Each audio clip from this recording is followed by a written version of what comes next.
Boa noite, irmãos, graça e paz. Abra sua Bíblia em Efésios, capítulo 4.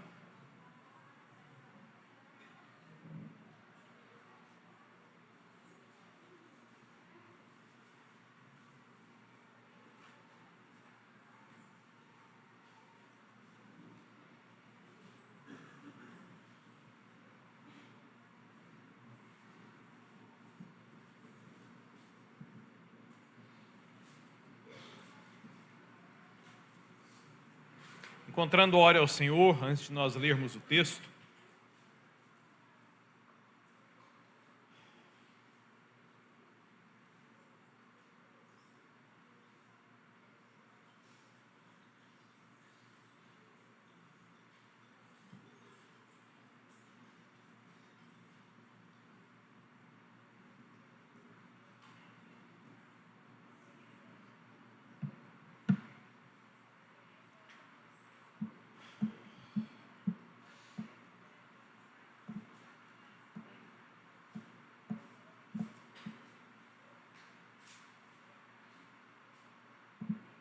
Senhor nosso Deus e Pai, te agradecemos porque estamos aqui louvando o Senhor, prestando esse culto a Ti. E é bom demais, Santo Deus, os nossos corações se alegram, porque depois de termos louvado o Senhor, agora podemos nos silenciar, nos aquietar para Te ouvir. E para isso nós vamos ler a Tua palavra e nela meditar. Então, com poder e graça, Santo Deus, fala a cada um de nós, em o nome santo do Senhor Jesus. Amém. Efésios, capítulo 4, versículo 11. Já faz um bom tempo que eu venho ruminando essa palavra, refletindo sobre ela, e eu menciono esses versículos aqui com muita frequência, em muitos estudos, em muitas pregações. Mas nessa semana nos aconteceu algo que, do ponto de vista humano, humanamente restritos à dura realidade dessa vida, mas espiritualmente, humanamente falando, espiritualmente, uma perspectiva espiritual, apontando para a vitória que nós temos em Cristo, uma grande amiga nossa, serva do Senhor, a Suzana, filha do pastor Cacaio, ela faleceu, uma jovem, um pouco mais nova do que eu. Ela tinha uma enfermidade, foi ser submetida a uma cirurgia, teve complicações, ela faleceu na terça.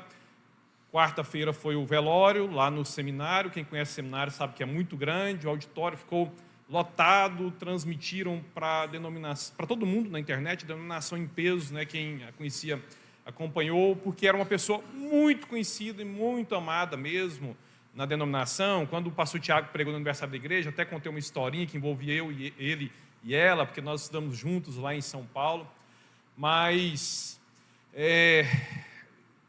que me encorajou para trazer esse texto, foi depois uma palavra do pastor Tiago,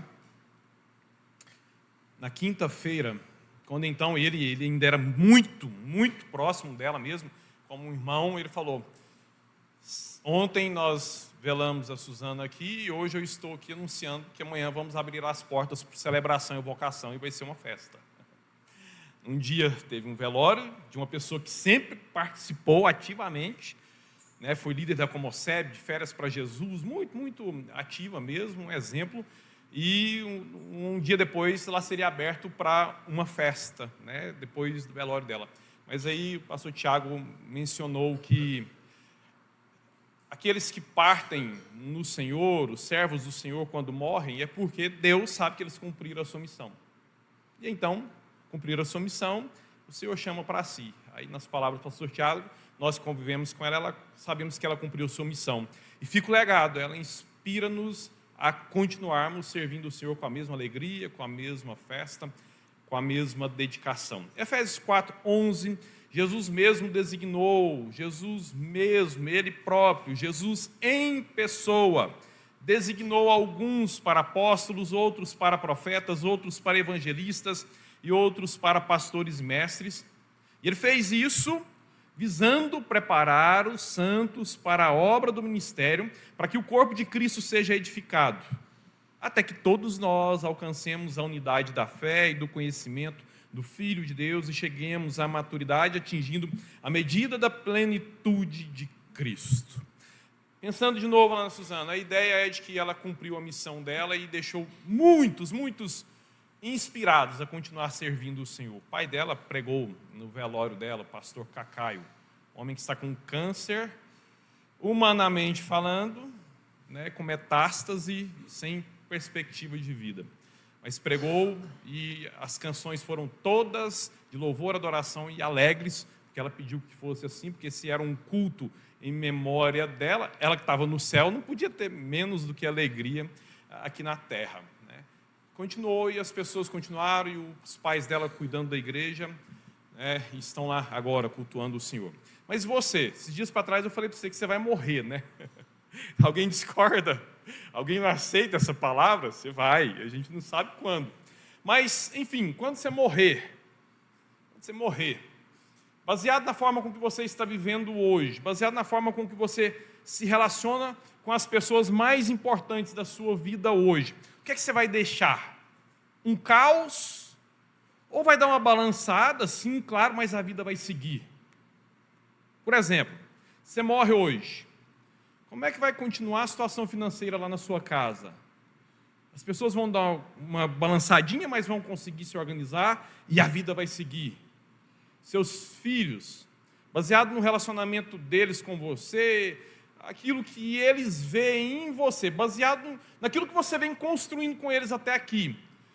A tendência é que eles vão crescer e vão ser um homem, uma mulher de Deus, bons cidadãos, ou você tem medo, assim, pode ser que eles ainda se percam.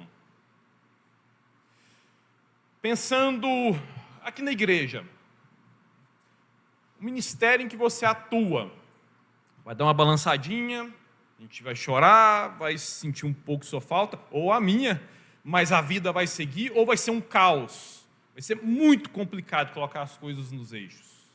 A sua vaga lá na empresa vai ser difícil demais preencher novamente, não por causa de uma outra pessoa, né? Isso é fácil, preenche-se facilmente, mas os processos nos quais você está envolvido, você vai fazer uma imensa falta, ou a vida vai continuar, vai dar uma balançadinha, vão conseguir treinar uma outra pessoa, vão organizar e a vida vai seguir.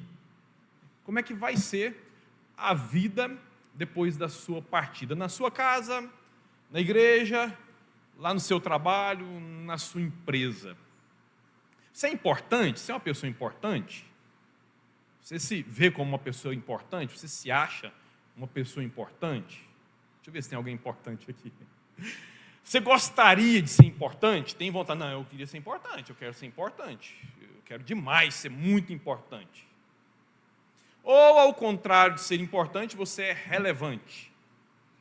Você se vê, o que é isso, né? Você se vê como uma pessoa, não, eu sou relevante, sou importante não, mas eu sou relevante. Ou você gostaria de ser relevante? Não, eu queria ser relevante. É melhor ser importante ou ser relevante?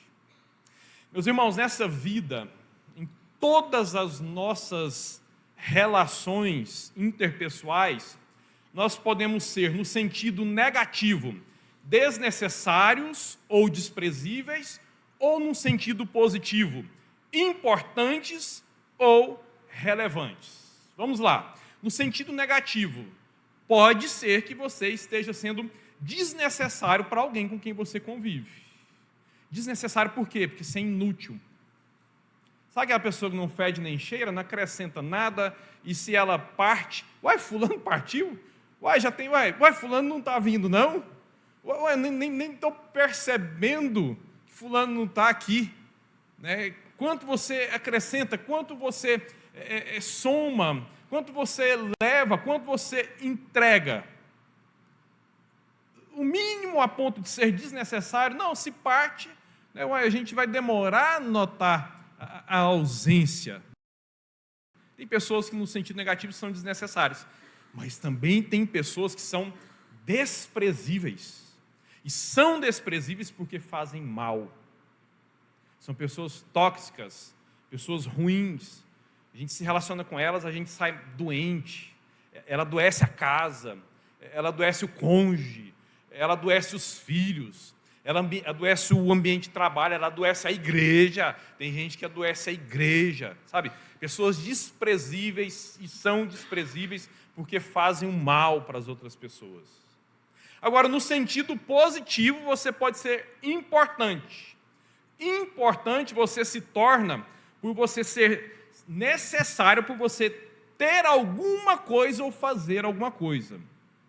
Explico. Você tem alguma coisa que é útil para as pessoas com quem você se relaciona. Você dá alguma coisa para as pessoas com quem você se relaciona. Você tem algo que você entrega para as pessoas com quem você se relaciona. Você não dá algo, mas você faz coisas para as pessoas com quem você se relaciona. Então, por causa daquilo que você dá, por causa daquilo que você faz, por causa daquilo que você entrega, aí você é importante.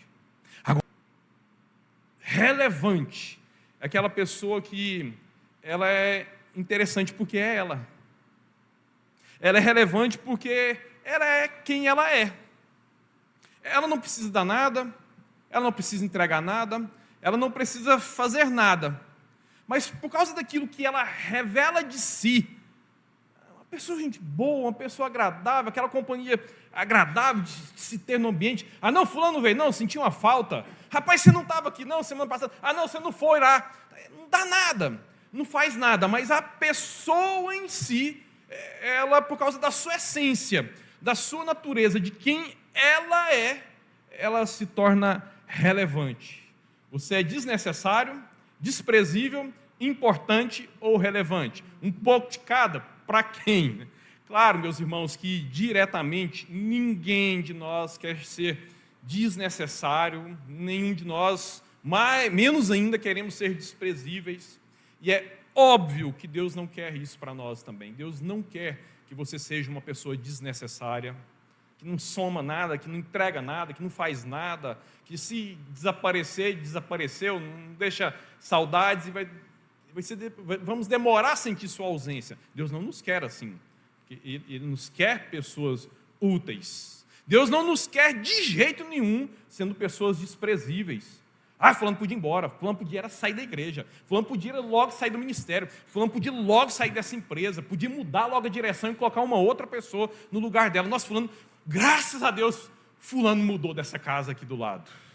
Sabe? Não, isso também Deus não quer para nós de jeito nenhum. Mas, e então, o que será que Deus quer que nós sejamos? Importantes ou relevantes? Pesquisa popular. Você prefere alguém desejar estar com você por gostar de você, da sua pessoa, ou por querer aquilo que você pode fazer ou dar para ela? O que você pudesse escolher? Não, eu quero estar com fulano porque eu gosto dele e pronto. Não, eu quero estar com fulano porque me ajuda demais, ele me dá umas coisas, me dá uns presentinhos sempre que vem, traz alguma coisa. Querer estar conosco pelo que nós somos é gostar de nós, e ponto. Quero estar com fulano porque fulano é fulano. Isso é gostar de nós. Querer estar conosco pelo que nós damos e ou fazemos é gostar daquilo que nós entregamos. E nem sempre necessariamente de nós. Parece, meus irmãos, que a resposta para o que Deus quer para nós já está sendo dada. Não sei se você consegue perceber. É muito melhor alguém querer estar conosco por quem nós somos do que querer estar conosco pelo que nós podemos dar ou fazer. Alguém desejar estar conosco simplesmente por causa da nossa presença, isso é o extraordinário da vida. E é uma meta que precisa ser perseguida, é algo que nós devemos trabalhar ainda para alcançar nessa vida. Na infância, eu precisava muito do meu pai, óbvio. E eu precisava dele, mas principalmente porque eu dependia do que ele fazia e me dava. É claro, isso é normal na relação entre pais e filhos pequenos. Isso é ruim quando os filhos já são grandões e continuam com esse tipo de relação. alguém errou no processo, e foi o pai, e foi a mãe. O interessante é que hoje eu não preciso mais do meu pai. No sentido de que, estou com 16 anos de casado, meu pai nunca pagou uma conta de água para mim, nunca nem passou isso pela minha cabeça, e eu estou pensando na conta mais barata lá de casa. Estou pensando em que se uma hora eu tenho um aperto financeiro, nem passa pela minha cabeça ir lá e pedir dinheiro para o meu pai. Estou pensando em que eu saio regularmente com meu pai, semanalmente, e ele nunca pagou a conta, sozinho. Eu não preciso do meu pai. Mas eu desejo muito estar com meu pai, por quem ele é. Eu gosto de estar com ele. A presença dele é muito especial.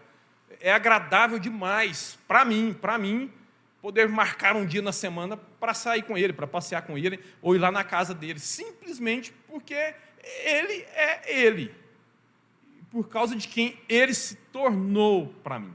E qual é a relação dessa reflexão com a nossa vida cristã, nesse nosso processo de seguirmos ao Senhor Jesus? Meu irmão, minha irmã, o ápice do ministério é quando nós nos tornamos desnecessários. Não porque nós fomos inúteis. Nunca contribuí em nada aqui, nunca somou em nada, nunca ajudou em nada. Foi embora mesmo? Mudou de igreja, mudou de cidade? Saiu da vizinhança? Sério? Fulano saiu da empresa, tem um mês. Sério, saiu. O ápice do ministério é quando nós nos tornamos desnecessários, não porque nós fomos inúteis na jornada. O ápice do ministério é quando nós nos tornamos desnecessários. Sabe por quê?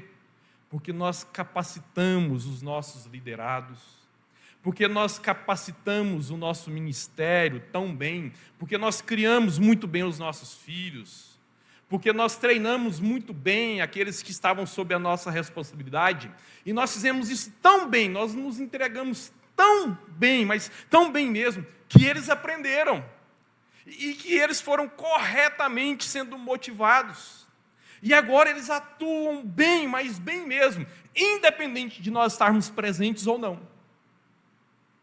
Então, se eu estou, é bom, mas se eu não estou, eles aprenderam tão bem, e eles estão tão motivados a seguir, que se eu não estiver, eu vou ser desnecessário. Pouco farei falta só pela minha lembrança, por causa de mim, por causa da minha pessoa, e não mais porque há uma relação de dependência por aquilo que eu dou, ou por aquilo que eu faço. E quando você se tornar desnecessário na vida das pessoas mais importantes para você, na vida da igreja, no seu ambiente de trabalho, aí nós teremos cumprido a nossa missão. E é para isto que o texto que nós lemos nos chama. Lendo ele de novo, Efésios 4, de 11 a 13. Jesus pessoalmente, ele mesmo, designou alguns para apóstolos, outros para profetas, outros para evangelistas e outros para pastores e mestres. E aqui o texto está dizendo que Jesus está colocando cabeças sobre a igreja. Pessoas que vão liderar, pessoas que vão conduzir, pessoas que vão gerir a sua igreja. E ele está fazendo isso com o fim de preparar os santos, todos os santos, a igreja toda, para a obra do ministério. Para que o corpo de Cristo se torne dependente desses líderes. Para que o corpo de Cristo se torne cada vez mais dependente desses extraordinários homens e mulheres que ele colocou para conduzir a igreja. É isso que o texto diz? Não. Para que o corpo de Cristo seja edificado, até que todos nós juntos, alcancemos a unidade da fé e do conhecimento do Filho de Deus e cheguemos onde? À maturidade. Um sujeito de 50 anos, que ainda depende financeiramente do seu pai, é maduro? É um adulto maduro? Ou um sujeito de 50 anos que ainda depende financeiramente de seus pais, ele é imaturo, é um adolescente de 50 anos que foi mal criado. Maturidade está diretamente relacionada com independência, autonomia, até que todos cheguemos à maturidade, atingindo a medida da plenitude de Cristo. Esse texto aqui, ele precisa ser lido diante do capítulo 1 de Efésios. Lá em Efésios 1, 22, diz que Deus Pai, Todo-Poderoso, Criador do céu e da terra, de todas as coisas, Deus Pai designou Jesus como cabeça para todas as coisas que Ele criou, inclusive para a igreja. E é interessante que essa palavra cabeça aqui, lá no grego, cefaleia, kefler, né, a palavra cabeça era um termo extraído do militarismo, lá do mundo antigo. Alguém que é colocado para comandar, um comandante sobre uma instituição. E essa é a mesma palavra que aparece lá quando nos é dito que o homem foi colocado por Deus como cabeça da mulher. Comandante, um termo militar. E nesse texto aqui, então, de Efésios 1, 22, diz que Deus colocou Jesus como comandante da igreja. E agora aqui em Efésios 4, nós estamos vendo Jesus no exercício do seu comando, o comandante ali com a sua patente, exercendo a sua autoridade, dando dons e ministros para a igreja. E assim, então, através desses dons, que são essas ferramentas, e essas pessoas com essas unções necessárias, Ele nos capacita para nós trabalharmos nas vidas uns dos outros, até que todos nós cresçamos e cheguemos à maturidade, a um tipo de autonomia, a um tipo de independência na vida cristã. Deus, Ele declara claramente nesse texto que Ele quer que nós amadureçamos e Ele nos coloca nas vidas uns dos outros para isso acontecer. Te colocou na vida dos seus filhos para que você trabalhe nas vidas deles até que eles amadureçam e vivam sem precisar de você. Ele nos colocou na igreja para nós trabalharmos nas vidas uns dos outros, para que quando nós partirmos, nós faremos a mínima falta possível. Ele te colocou lá naquela empresa que você criou, onde você trabalha, para você trabalhar de tal forma que quando você partir dali, deixar aquele lugar, você vai fazer a mínima falta possível. Não porque você era inútil, mas porque você fez muito bem o seu trabalho, deixou um exemplo, treinou outros para continuarem fazendo aquilo que você fez tão bem feito. E nós temos, meus irmãos, exemplos de servos de Deus que fizeram isso muito bem. Uma vez, o mesmo que escreveu Efésios, o apóstolo Paulo, ele disse as seguintes palavras: eu já estou sendo derramado como uma oferta de bebida, está próximo o tempo da minha partida, combati o bom combate, terminei a corrida, guardei a fé. Paulo falou isso para quem? Para Timóteo. Paulo está ali, conversando com Timóteo, o discípulo de Paulo. E Paulo está dando instruções. Timóteo, é o seguinte: apegue-se à palavra. Vai vir uma turma aí que vai deturpar a palavra. Eles vão inventar uns contos da carochinha. Não se apega a essas coisas, não. Você não se converteu por causa dessas coisas. Você aprendeu as Sagradas Escrituras muito bem lá da sua mãe, da sua avó. Apega-se a isso. Do jeito que isso deu certo na sua vida, a palavra vai dar certo no seu ministério também. Apegue-se a isso. Timóteo, cuide da sua saúde física. É importante. Não é a coisa mais importante, mas é importante. Timóteo, você precisa se tornar um padrão para os fiéis, na palavra, no procedimento, no amor, na fé. E, Timóteo, pegue-se firmemente e prega e ensina essa palavra com muita firmeza. Ele vai dando instruções sobre como Timóteo deveria trabalhar. E aí ele vai falar assim: sabe por quê, Timóteo? Como se você batesse no ombro de Timóteo: vai trabalhar, porque eu vou morrer daqui a pouco. E sabe, Timóteo, quando eu for derramado como uma oferta ao Senhor, eu vou porque eu terei já cumprido a minha missão, eu combati o bom combate, eu terminei a corrida, eu guardei a fé. E Paulo, ele não fala isso aqui desesperado, ele não fala isso aqui angustiado. Meu Deus do céu, Timóteo, você promete para mim, você vai fazer isso. Não, vai acabar a igreja, Ah, não, na hora que eu morrer, eu estou vendo, em todo lugar que eu vou, o Espírito Santo está me falando que eles vão me prender e a coisa vai ficar ruim para mim daqui para frente. A minha vida já está, a minha ampulheta está terminando a areia para mim, eu vou morrer. E aí vai ser um caos, tudo isso que eu fiz vai se perder. Não. O homem aqui está com aquela serenidade assim, ó: Timóteo, você foi bem treinado, você viu o meu procedimento? Eu imitei Cristo, porque eu conheci Cristo pessoalmente. Olha para aquilo que eu fiz, seja meu imitador como eu fui de Cristo. E aí, Timóteo, bom trabalho, Deus te abençoe, eu vou para a glória. Olha a importância de Paulo para a igreja. Paulo morreu, a igreja continuou bem, continuou saudável, continuou crescendo. Timóteo continuou, os outros parceiros de Paulo que continuaram vivos continuaram, a obra continuou. Paulo, importantíssimo, morreu, foi cantar para o Senhor no céu, a obra continuou. Porque ele falou, me imitem, eu vi Cristo, eu estou imitando Cristo. Vocês não viram ele com os olhos que eu vi, mas então imitem eu, porque eu estou imitando ele, vocês me imitam. E a obra continuou, porque ele se tornou desnecessário. Outros aprenderam, outros estavam motivados e continuariam fazendo com o mesmo amor, com a mesma dedicação, e assim foi. Um dia alguém falou assim, é necessário que ele cresça e eu diminua. Quem? João Batista. E quando é que João Batista declarou essas palavras? É necessário que Jesus cresça e que eu diminua. João Batista ele estava transferindo os seus discípulos para o Senhor Jesus. Ele que tinha tido um ministério muito frutífero, tinha discípulos, pessoas das mais diferentes classes sociais, seguiam João Batista. E logo ele que pregava uma palavra tão dura, que publicamente chamava as pessoas de raças de víboras, repreendia a principal autoridade por causa do adultério e da vida promíscua dela, mas ele atraía gente de diversas regiões. E a palavra diz que ele atraía, sabe por quê? Porque João era justo e santo.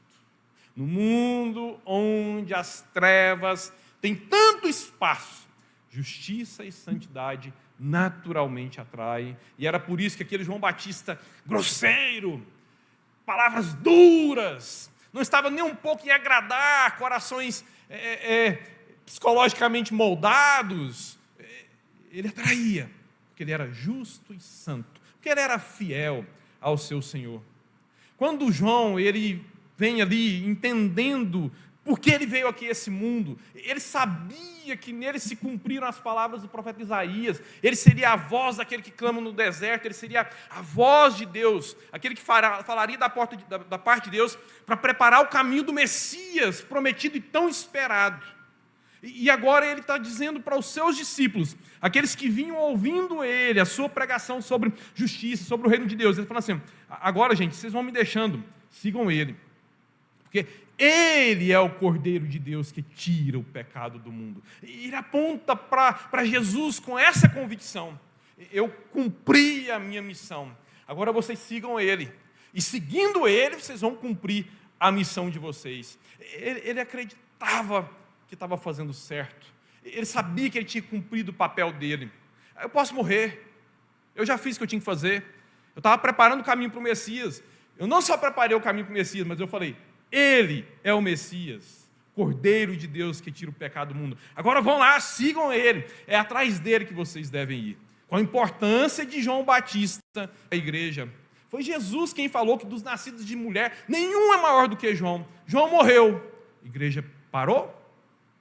Houve pausa na obra de Deus? Não, tantos outros inspirados pelo exemplo, o trabalho de João, seguiram, os discípulos seguiram, a obra continuou, 2000 anos depois estamos nós aqui lembrando desse testemunho. E o próprio Senhor Jesus, meus irmãos, subiu para o céu seguro de que os seus discípulos continuariam bem a sua obra na ausência dele. Afinal de contas, Jesus sabia que ele derramou a vida dele sobre eles durante 3 anos e ainda viria capacitá-los com o seu Espírito. Qual a importância de Jesus para a igreja? Jesus subiu aos céus. Tem 2000 anos que nós não os vemos com esses olhos físicos, mas a igreja continua. Nós acabamos de cantar para ele, estamos aqui agora ouvindo a ele, sem que nós possamos vê-lo com esses olhos. Mas a eficiência da obra dele nos seus discípulos, nos seus apóstolos, aqueles que pregaram a mensagem da cruz sobre a qual ele edificou a sua igreja, está dando certo. Com ele à direita do Pai no céu. E veja bem, o mérito não estava nos discípulos, o mérito estava em Jesus, que formou muito bem os seus discípulos. Da mesma forma, o fato de eu querer estar com meu Pai, por quem Ele é, e não pelo que Ele pode me dar ou fazer por mim, não é mérito meu, não é porque eu sou um filho extraordinário, um filho bom demais, que quer honrar o Pai. Não é mérito meu. O mérito é do meu Pai, sabe, que nos educou e nos preparou para nós sermos adultos independentes dele. Nós três, nenhum de nós dependemos ou precisamos do meu Pai hoje. Mas o interessante é que, ao mesmo tempo em que ele ia ali gradativamente nos criando, ele foi também, sem saber, se revelando quem ele é para nós. A ponto de hoje, anos depois, no meu caso, 40 anos depois, 45 anos depois, eu ter admiração e amor tamanhos por ele, que essa admiração e amor me motivam a querer estar com ele, por causa de quem ele é. Méritos dele, que ainda que sem saber nada disso, trabalhou para conquistar isso em seus filhos. E, meus irmãos, isso se aplica ao ministério cristão, na igreja, no lar, no trabalho. Nós não fomos chamados para sermos importantes. Importantes por sermos necessários, por criarmos dependência de nós para a vida toda. É muito triste quando empresas fecham as portas porque o fundador partiu. Muito triste. Estava toda uma estrutura fluindo bem enquanto o fundador estava presente. O fundador partiu, as portas fecharam. É muito triste ver igrejas que morrem quando o pastor a deixa. Está lá com aquele pastor, 5 anos, 10, 15, são muitas, nesses dias de culto à personalidade, são muitas as igrejas.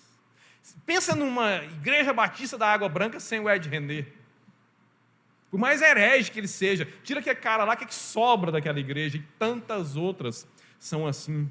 E muitas são as igrejas que morrem quando o pastor a deixa. É triste, meus irmãos, nós vermos famílias que acabam quando o patriarca ou a matriarca morrem. É triste. Esses líderes, eles fracassaram, porque eles construíram estruturas completamente dependentes deles, a ponto de não sobreviverem sem eles. Fracasso total desses fundadores de empresas, desses líderes espirituais, desses patriarcas e matriarcas, cujas estruturas que um dia eles lideraram não subsistem sem a presença dele. Culto à personalidade, dependência total a esses pais e mães de família, a esses patrões, a esses líderes espirituais. Os irmãos, nós fomos chamados para sermos relevantes ao contribuirmos com o crescimento, desenvolvimento e maturidade das pessoas e lugares com quem nós convivemos e onde nós vivemos. A ponto de que quando nós partirmos, a festa vai continuar sendo festa, ainda que sem a nossa presença no salão. Mas algumas considerações importantes sobre isso. É óbvio que lá no início dos processos criativos e formativos, haverá sim uma relação de importância e dependência. Como eu disse, houve uma fase considerável da minha vida em que eu era completamente dependente do meu pai, por aquilo que ele me dava e por aquilo que ele fazia. Os discípulos, eles não começaram maduros na fé. Quem eram eles antes de Jesus? Quem eram os discípulos ao longo da caminhada com Jesus? Quem eram os discípulos no finalzinho, lá na crucificação? Abandonaram, deixaram para trás, mas depois, quem eram os discípulos depois do derramamento do Espírito Santo? Timóteo, meus irmãos, ele não seguiu Paulo na primeira viagem missionária de Paulo. Até porque quando Paulo passou ali com Barnabé, na primeira viagem missionária, Timóteo ainda era um menino, com seus 13, 14 anos, novo convertido. Agora, na segunda viagem missionária, uns 7 anos depois, Toda aquela região estava dando bom testemunho daquele jovem, daquele homem no qual se tornou Timóteo. E ele então foi com Paulo.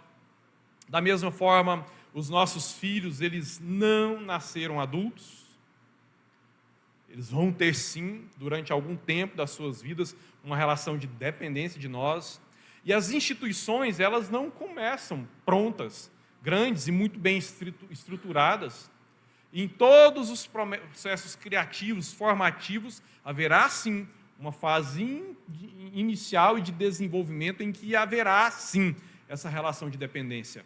Mas essa relação de dependência, ela precisa ser interrompida por causa da excelente relação daquele que funda essas coisas, dos pais para com seus filhos, dos líderes espirituais para com seus ministérios.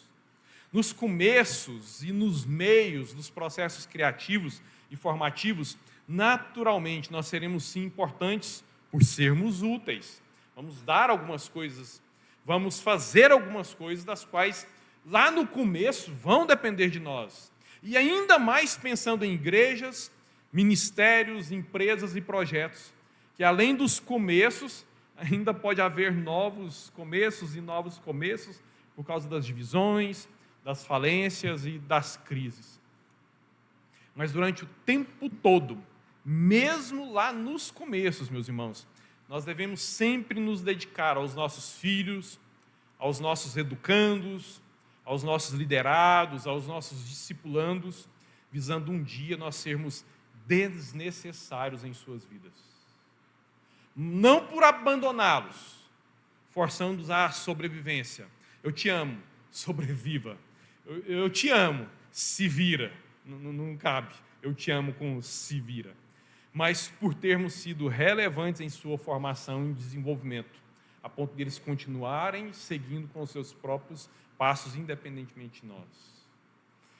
Dito isso, eu te pergunto, nas suas relações com seus filhos, com seus demais liderados, você está sendo desnecessário por ser inútil, desprezível por fazer o mal, importante por ser necessário pelo que você faz ou dá, ou relevante a ponto de um dia se tornar desnecessário.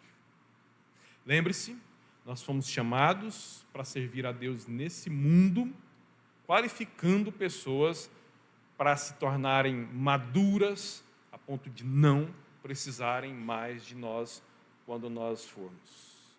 Com o fim de preparar os santos para a obra do ministério, para que o corpo de Cristo seja edificado, até que todos nós alcancemos a unidade da fé e do conhecimento do Filho de Deus e cheguemos à maturidade, atingindo a medida da plenitude de Cristo. Se tem alguém sob a sua responsabilidade, Deus quer que você forme ali um adulto, maduro, a ponto de um dia essa pessoa conseguir viver como se você praticamente não existisse mais na vida dela. Não queira ser importante, queira ser relevante. Oremos ao Senhor, reflita sobre as suas relações, reflita como sobre você tem sido para com seus filhos, para com seu lar, reflita sobre como você tem sido no seu ministério, sobre como você tem sido lá no seu trabalho. Talvez sim, você esteja vivendo uma fase em que você precisa ser importante por ser necessário. Você está vivendo começos, os filhos pequenos, a empresa começando agora, o ministério veio de uma crise, a igreja começou agora. Sim, essa é a fase para ser importante, por ser necessário. Precisam de coisas que você dá, precisa de coisas que você faz, mas isso não pode ser para sempre. Você tem que se dar, você tem que fazer, mas almejando um dia você ser desnecessário, e aí você terá se tornado relevante. Vão se lembrar, vão gostar de você pelo que você é, não mais pelo aquilo que você dá, não mais por aquilo que você faz. E se você se vê errando em alguma parte desse processo, arrependa-se, diga: Senhor, eu não estou te honrando. Eu estou amando mais o meu umbigo, mais Morro de medo de me esquecerem. Morro de medo de um dia meus filhos não me quererem mais. Morro de medo da minha casa, minha família um dia não precisar mais de mim. Morro de medo da igreja continuar sem mim. Morro de medo do ministério e tudo bem sem eu lá. Morro de medo. Isso é culto ao próprio ego. Isso é culto ao próprio umbigo. Senhor, me perdoa pelas vezes em que eu agi assim, pelas vezes em que eu ajo assim. Me perdoa pelos erros que eu já cometi. Confesse isso ao Senhor. Peça, Senhor, me dê maturidade, me dê sabedoria para entender quando eu preciso ser necessário e assim tão importante para eu me dar e fazer tudo que eu preciso dar e fazer. Mas, Senhor, me ajuda a agir com tamanha sabedoria para que, se o Senhor me recolher, para que quando chegar o tempo, o fim da minha existência aqui, a vida continue como uma festa. A festa vai continuar sendo festa mesmo sem eu no salão. Meus filhos vão continuar vivendo as vidas deles. A casa vai continuar existindo sem eu ali. A empresa vai continuar indo bem sem minha presença. A igreja vai continuar viva, alegre, animada, sem eu estar ali. Porque a glória é para o Senhor. O culto é para o Senhor. É somente o Senhor que é insubstituível. Precisamos entender isso e educar as pessoas que estão sob nossa responsabilidade para entenderem isso também. Senhor, tem misericórdia de nós, porque nós, às vezes, nós temos a tendência a procurar o caminho mais fácil. E, às vezes, muitas vezes, o caminho mais fácil é dar nas mãos, é não explicar, não educar, não ensinar, não formar. É porque a gente já sabe fazer, a gente vai fazer, mas a gente é infiel ao Senhor. À luz desse texto, nós estamos vendo que nós somos infiéis ao Senhor quando agimos assim. Não nos deixa pecarmos contra o Senhor, criando dependência de nós, Santo Deus, criando dependência da igreja em nós, criando dependência do trabalho de nós, criando dependência dos nossos filhos, criando filhos para chegarem aos 40 anos, aos 50 anos, como adolescentes, que apanham lá do mundo por nossa culpa. Não nos deixa, Senhor, nos ajuda, mostra-nos onde nós temos errado, nos ajuda a corrigir o que precisa ser corrigido. Para a glória sua, Santo Deus, para que essas pessoas cresçam te adorando, te servindo e continuando o processo e a obra do Senhor aqui nesse mundo. Assim, então, quando chegar o tempo de nós próprios sermos recolhidos pelo Senhor, que nós possamos experimentar um pouco aqui de quererem estar conosco por causa de quem nós somos, e não por causa daquilo que nós damos ou fazemos, Santo Deus. E se lembrarem de nós como pessoas que verdadeiramente serviram o Senhor, como nós nos lembramos de João Batista, como nós nos lembramos do apóstolo Paulo, como nós nos lembramos do Senhor. Para a tua glória, Santo Deus, em o nome santo do Senhor Jesus. Amém.